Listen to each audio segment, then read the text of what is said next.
It's really hard for any athletes in any sport to continue. Like, a lot of the time, it's you want to quit. Obviously, there are a lot of sacrifices that I've made, and I've put in a lot of hours, a lot of time and energy, and I often wonder, is it worth it?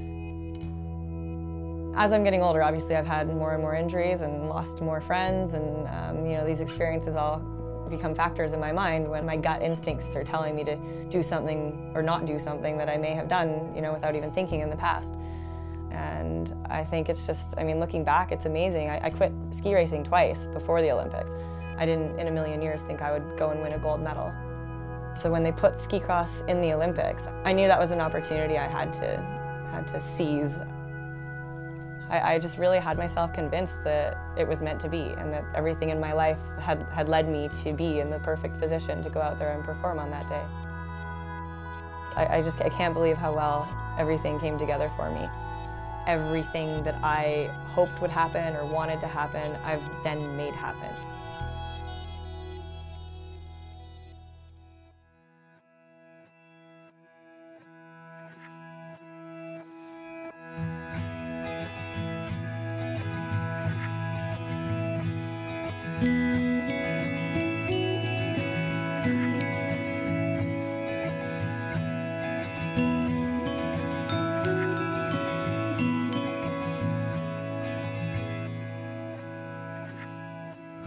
I'm one of the lucky few who was born and raised in Whistler, British Columbia. I really value the sort of mountain culture, and I think there is a lot to be learned from it.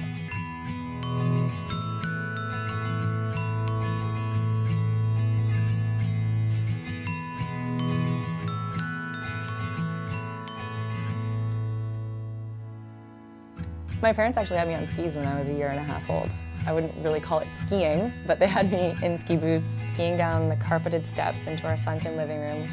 But really the first ski experience that I actually remember would have been when I was quite young. Like, I actually do have a vivid memory of skiing under the magic chair in between my parents' legs, so I would have been probably 3 or 4.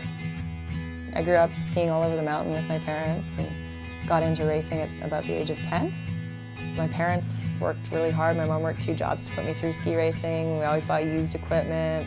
My parents were just always about, let's go out there and have some fun. They never pushed me.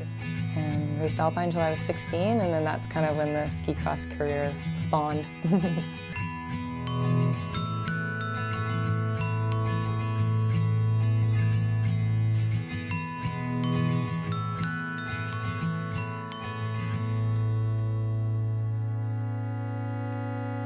When I first started with the Whistler Mountain Ski Club, it was interesting, the culture of it. Like, looking back on it now, I remember just the kids just seeming so cool to me.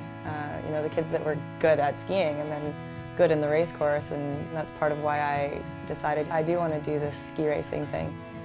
But for the most part, I realize now I was actually quite different from them. I didn't really have this lifelong goal of becoming an Olympian or even competing on the World Cup circuit.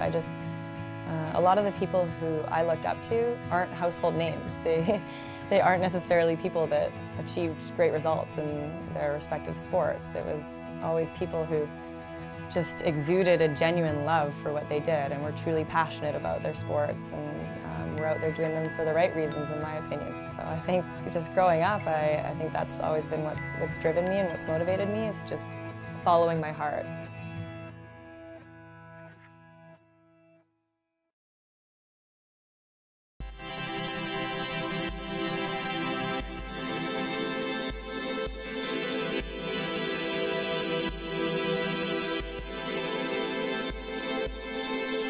Ski cross really teaches you to push yourself, of course. I think any extreme sport does. It really taught me to be independent and to, take matters into my own hands. And I think part of it is that ability to overcome, the nerves and the fear and pushing it right to the edge, to your limits. Ski cross is kind of an all or nothing sport. It's not the same with downhill mountain biking. The two are so similar. But I think a lot of it comes down to these sort of instincts or just sort of natural abilities that you either have or you don't. But I think I've been indirectly training for the sport my whole life. I was just raised, being able to adapt to different terrain, varying terrain, and I just have that like drive to push myself and go as fast as I can, and that's why I've had so much success as a ski cross athlete.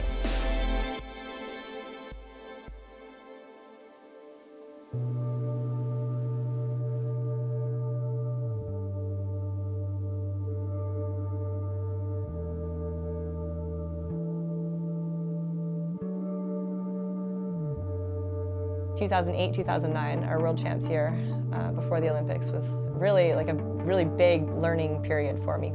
I remember my coach saying, this is all just training for the Olympics. Like these World Cup events, these are just preparing you for the Olympics. These are to show yourself that you can beat all of these girls on any given day. Like going into the final run at the Olympics, I felt like I somehow managed to channel all the nerves and all the pressure and expectations into a positive thing. And I remember telling myself, embrace it, like you're never gonna be this nervous for anything again in your whole entire life. But once I crossed the line, my initial emotion was relief, which I think is quite interesting. I just think it shows how much I appreciated all the support I had behind me and everything that everyone put into it. I was just relieved that I hadn't let them down. and it just felt so surreal. It's all a bit of a blur to me now. It just all felt like a dream.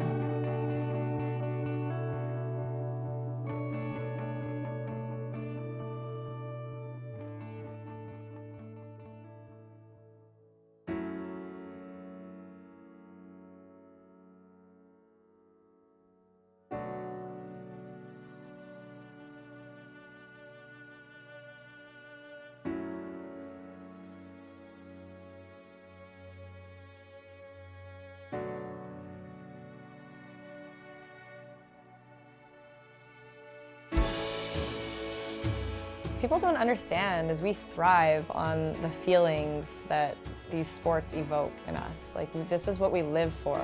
For me, there's nothing that brings me more joy than like ripping down the run on my skis or, down a run on my bike. There's nothing like it.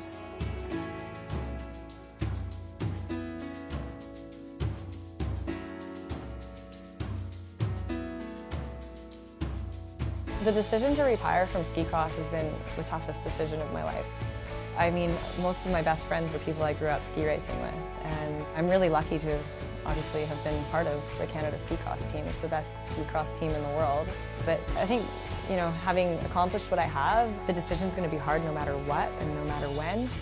And there just doesn't seem to me like there will be a better time than now. I honestly feel like anybody given the opportunities that I've been given could have gone and done what I've done. Like I feel like I'm the lucky one that got to go out there and represent what we're all about. I've chased after my dreams and my goals and definitely put the time and energy in, but for the most part, if you just attack it one step at a time and don't get too hung up on the end result that you're after, everything is achievable.